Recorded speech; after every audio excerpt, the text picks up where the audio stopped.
Hi, in this video we are going to learn about MongoDB. So before getting started with MongoDB, we have to know what is MongoDB.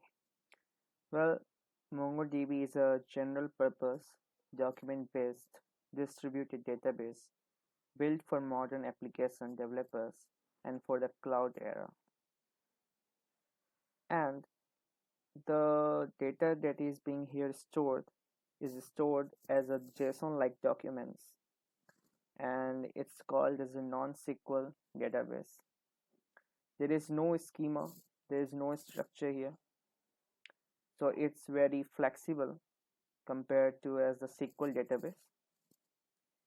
So let's start with signing up here or registering here. So we are going to click on the try free button, and here you can get started free. After signing up, you will go to the Atlas page, Cloud Atlas page server, because we are going to use as a live, as a production deployment basis. So when you start free, you have already signed up, and after signing up you will go to this page where you have to create a new project. So let's say our project name is MongoDB demo.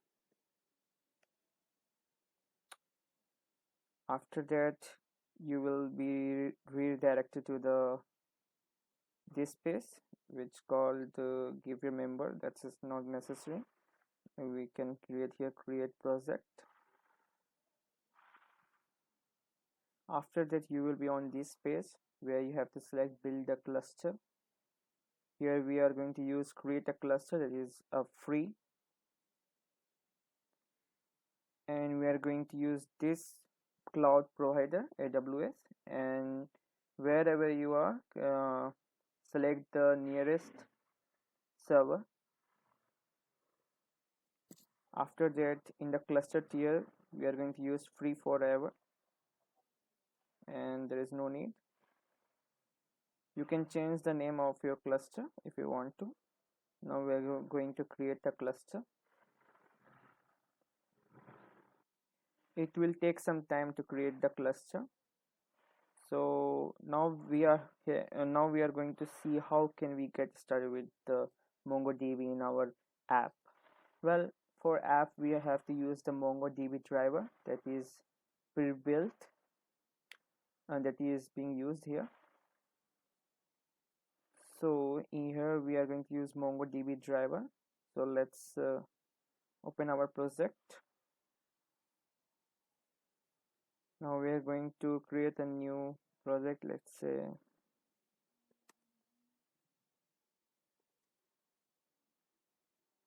say MongoDB demo. Now we're going to go to this MongoDB demo folder. One sec. Yeah, MongoDB demo. Now we are going to initialize the npm using npm init-y, and now we are going to open our editor, the Visual Studio Code.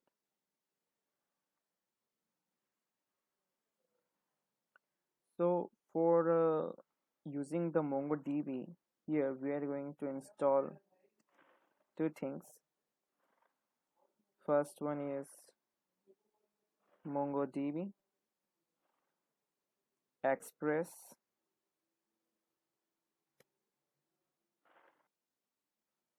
Here you can see that the MongoDB and the Express has been installed here. So for starting the project, we are going to use npm node app, the file that I have not created right now. And for dev part, we are going to use nodemon app.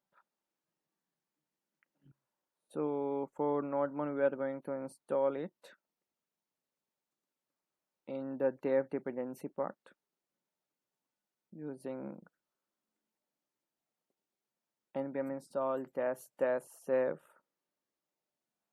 dash dev nodemon. Now here we can see that in this page the connection has been made. So for connecting it into our app, we are going to click on the connect, and here you will see that there are some connection requirements are needed. So first of all, we are going to go to the database access. Here we are going to create a new user, let's say Anshuman, and let's auto generate a secure password, and we are going to select read and write to any database. Now we are going to select the network access.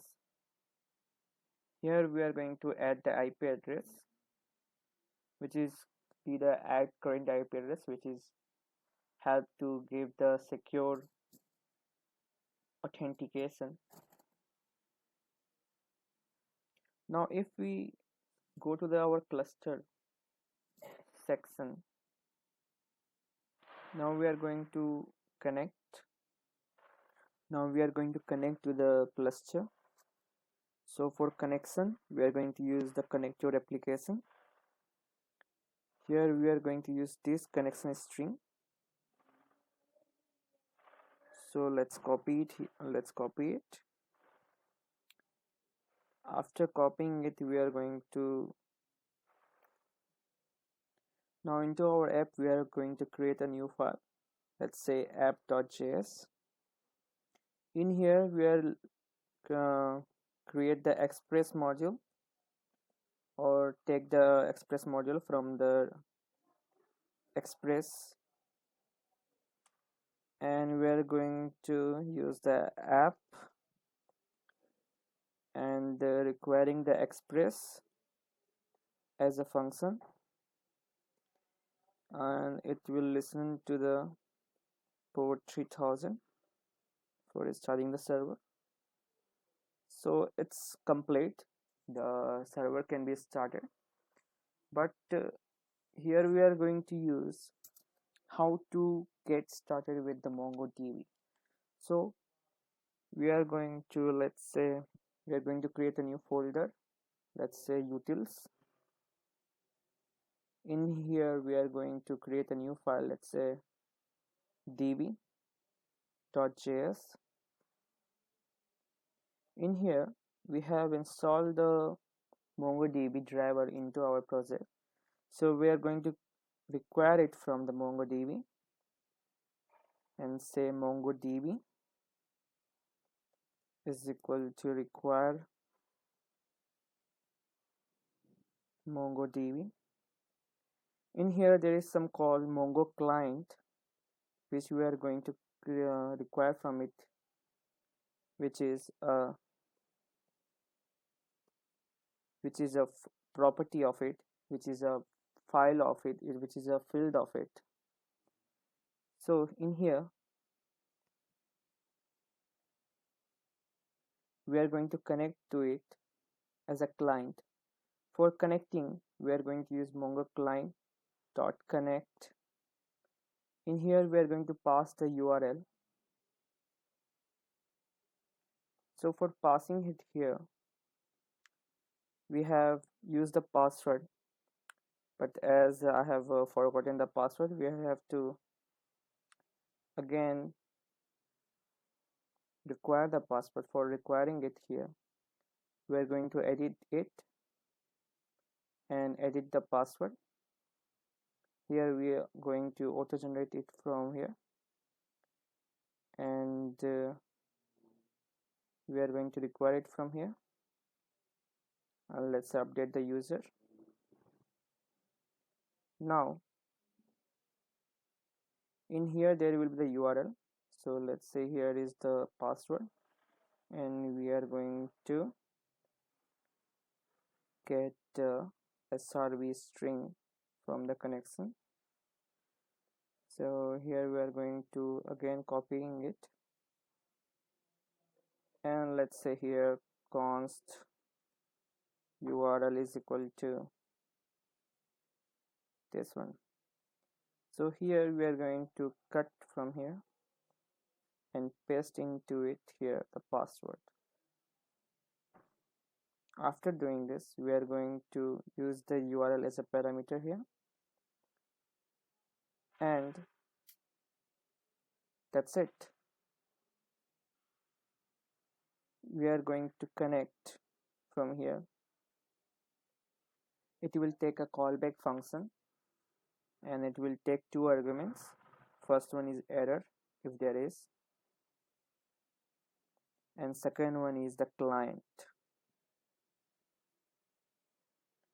And now if we say if there is error, then return.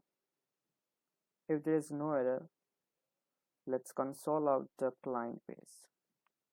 Client. Now that's it. If we start here from npm run dev,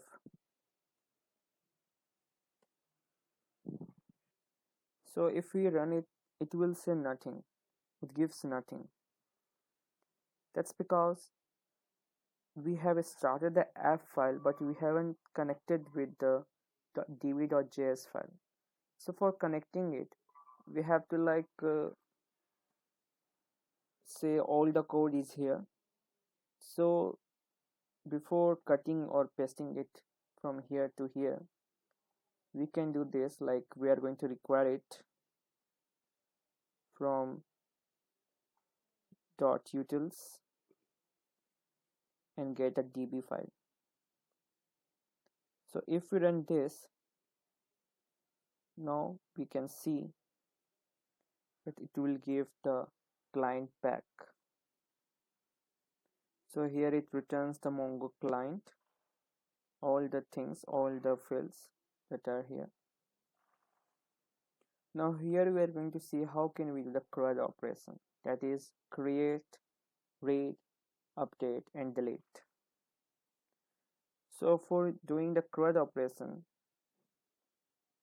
we are going to use the client, and by client means we are going to create a new const db which take the client and db, and let's say our database name is the test.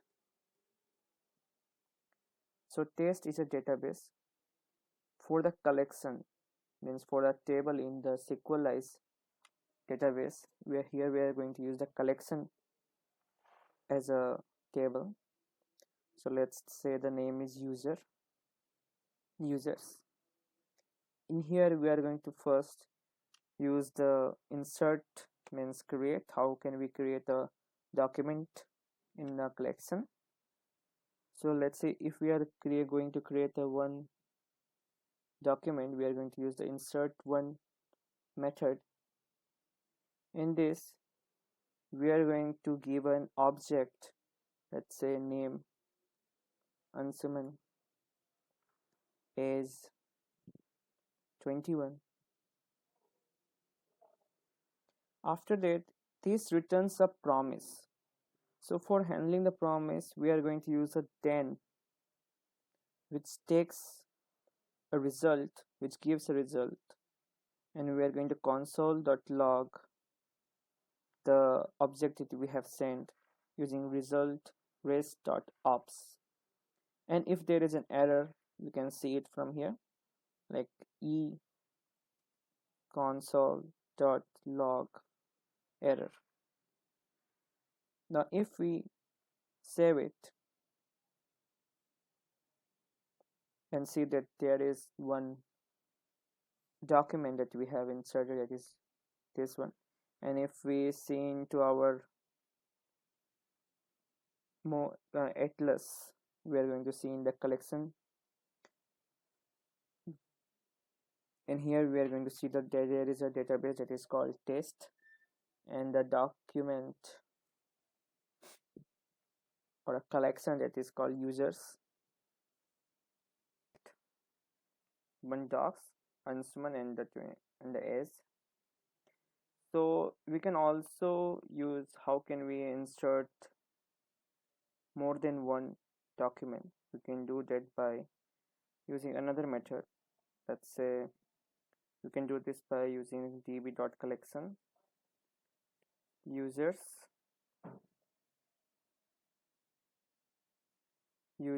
dot insert many. Here we are going to use the array because we are sending more than one document. So by doing this, we can send more than one document. Let's say here Vinay is 21, or let's say 27,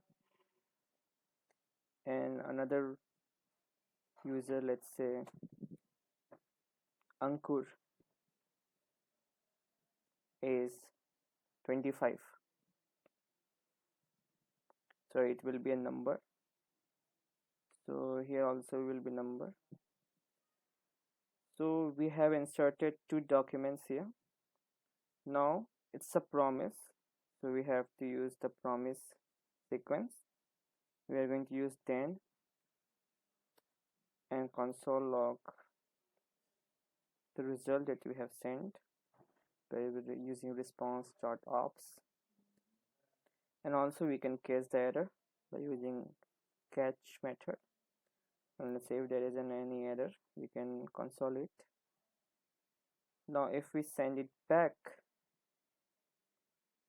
we will see that we have sent two documents, Vinay and Ankur. Now if we refresh it, we will see that there is two documents, Vinay and Ankur. Now we are going to see how can we find or read any data.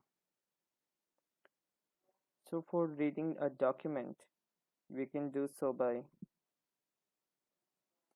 using another method that is used, that is db.collection users dot find. If we are going to find one, means we are going to find only one document, we have to use find one method. And let's say we are going to filter out the document that we are going to use. Let's say age will be the 27. That means we are going to find the document that is Vinay. Now it's take a callback, so we can use the .10 response, and it will log out the result by using response. And if there is an error, we can catch it using console.log error. Now if we save it and use it, we can see that we have been returned with the name Vinay and the age 27. Now we can also find all the documents by using another method that's called db.collection users dot find. Well, find is different from other methods. Well, it gives a pointer, so it gives a cursor back. So we are going to use to array, means it will return the file as an array, and now we can use the response.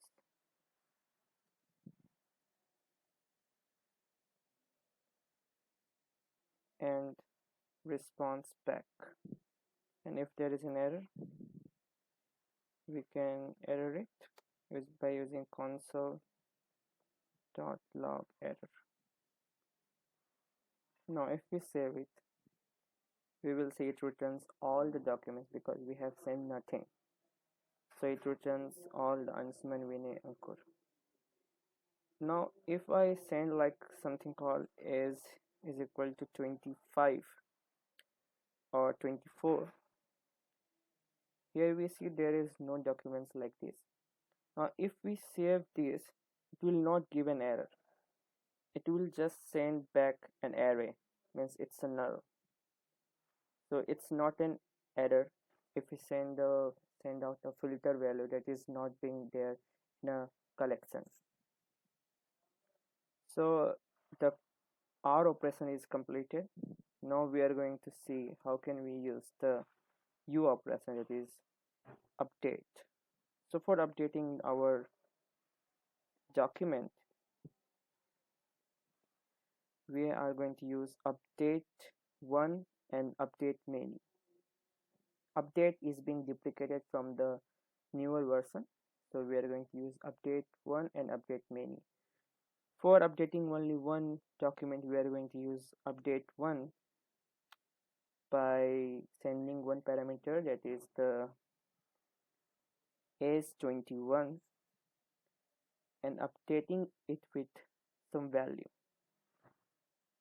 And it's also is different from how can we set it. So for setting it, we are going to use $set, and we are going to send back the updation value as is 59.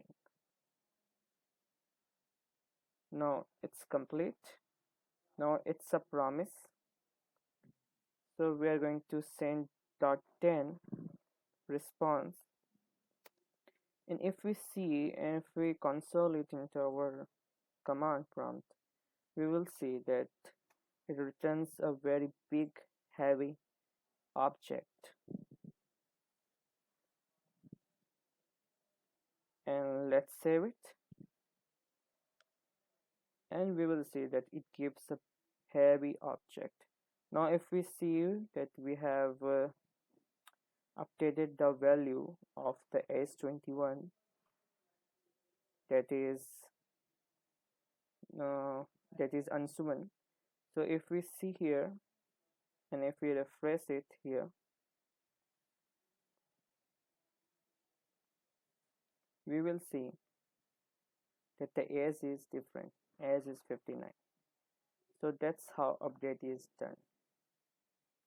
And here gives the response gives a very big heavy load, and we only want two main fields like matched count and modified count. So for updating more than one file, we can use we are going to use another method that is db.collection users.update many, and if we send it here like nothing, so it will be updated in all the documents. So let's say we are going to increment all the a's by 1. So if for it we are going to use 1, that means we are going to increment by +1, or if we are going to decrease, we can use -1. So we are going to use +1. So it's an response, it's a promise. So we are going to also again use the .10 method, and it's going to send the response, and we are going to use only one thing, that is called modified count. And if there is an error, we can use catch method, and we are going to console it here. Now if we see it and if we save it in, and we will see that all the documents are being modified, and the modified count is 3. Now if we refresh it onto our cloud service based MongoDB, we will see that Ansuman age is 60, Vinay's age is 28, and Ankur's age is 26. Now we have done the u operation, that is update operation. Now we are going to see how can we use the last operation d, that is delete. So for deleting any document, we can use db.collection.delete one or many. So if we use delete one, it will take out the filter that we are going to use. Let's say we are going to delete the document Ansuman. So we can use the age method, or we can use the name method. Let's say here is Ansuman. Now for deleting here, that's it. Now if it's a promise, then if we response it back, it will give the document that we have deleted. Now if we response back, and if there is an error, we can see it in here. And sorry, that will be E.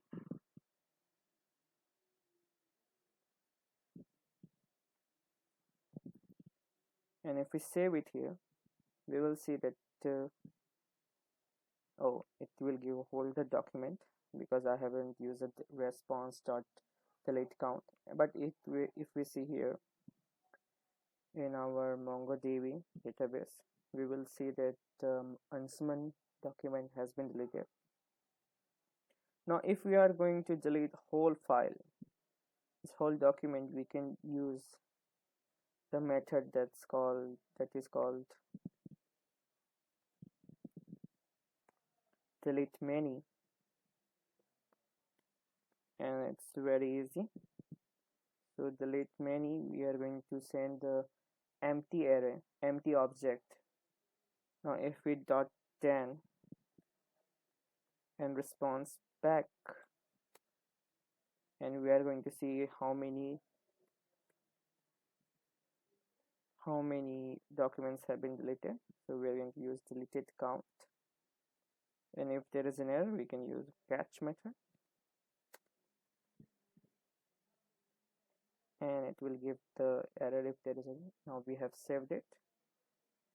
Now if we see in here, it will give that only one has been deleted. Oh, sorry man, because we have used only delete one. If we use delete many, you can see in here, well, now it will not give the required thing that we want, but it will be two.